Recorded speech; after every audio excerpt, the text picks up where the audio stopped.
Sir अब क्या कहेंगे सर हज हाउस के बारे में? मैं अभी डिविजनल कमिश्नर सुनील केंद्रेकर साहब के साथ एक मीटिंग लेकर आया हूं और उस मीटिंग के अंदर मैंने 3 मुद्दों के ऊपर उनको जोर दिया हूं। एक तो ये है कि आमखास मैदान के ऊपर जो स्टेडियम बनाने की हमारी जो बात चल रही है उसके ताल्लुक से सुनील केंद्रेकर साहब ने पूरे गवर्नमेंट डिपार्टमेंट्स के डॉक्यूमेंट्स देखे, उन्होंने मीटिंग लिए है।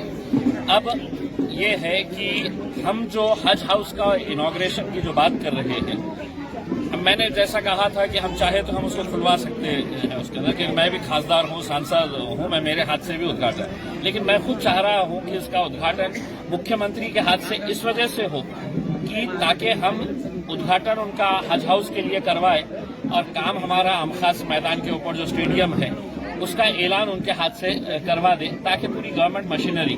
सुनील केंद्रेकर साहब ने मुझे यकीन दिलाया है कि मैं यही हफ्ते के अंदर आमखास मैदान के ताल्लुक से जो मीटिंग लेना है, जितने भी कंसर्न लोग हैं उनकी मीटिंग मैं लूंगा। दूसरा काम मैंने उनको जो बताया है कि जालना रोड के ऊपर जो हमारा 400 बेड का हॉस्पिटल चल रहा है वो अभी कंप्लीशन होना चाहिए था, वो मुकम्मल हो जाना चाहिए था, लेकिन अभी 50% काम ही हुआ है।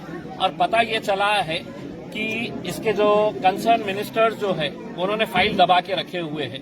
अब जब मिनिस्टर फाइल दबा के रखता है तो आपको समझ जाना चाहिए उसके फाइल दबाने का मकसद क्या होता है करके। तो उसके ताल्लुक से भी मीटिंग अगले 2-4 दिनों के अंदर कमिश्नर साहब लेने वाले हैं।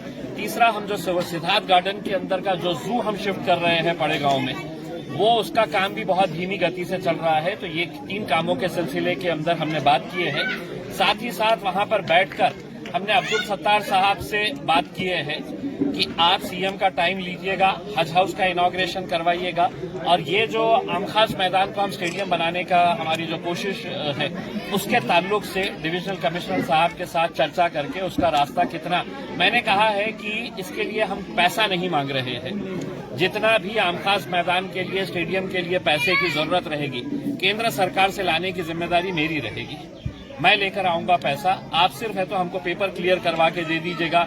जो भी सरकारी डिपार्टमेंट्स लड़ाई कर रहे हैं कि ये हमारी जगह है, हमारी जगह है, तो उन सरकारी डिपार्टमेंट्स को भी हम साफ तरीके से बताना चाहते हैं कि अगर तुम्हारी भी जगह है तो वो जगह के ऊपर आज जो बच्चे क्रिकेट, फुटबॉल खेलते हैं वो जगह सिर्फ स्पोर्ट्स के लिए ही इस्तेमाल होने वाली है। तुमको अगर जगह चाहिए तो तुम डिविजनल कमिश्नर ऑफिस के पास है तो एक मेमोरेंडम दो और ये बताओ कि ये जगह की बदले में हमको दूसरी जगह दे, हम दूसरी जगह देने के लिए तैयार है। लेकिन आमखास मैदान के ऊपर 1 इंच भी हम किसी सरकारी डिपार्टमेंट को कोई कंस्ट्रक्शन करने के लिए देंगे नहीं है।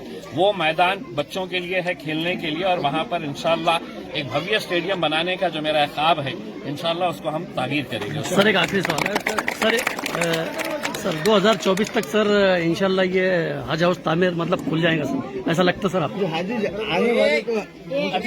अभी फिलहाल मैंने सत्तार भाई के साथ बात किया हूँ, मैंने भी बात किया हूँ और कमिश्नर साहब ने भी बात किए हैं।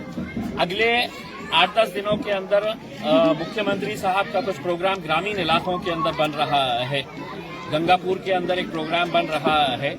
तो हमने ये उनसे कहा है कि जब आपका ग्रामीण का प्रोग्राम बन रहा है तो उसी वक्त में है तो आप हज हाउस का भी उद्घाटन कर लेकर आने वाले हाजियों को उसका फायदा मिलेगा, आने वाले हाजियों को जरूर मिलेगा।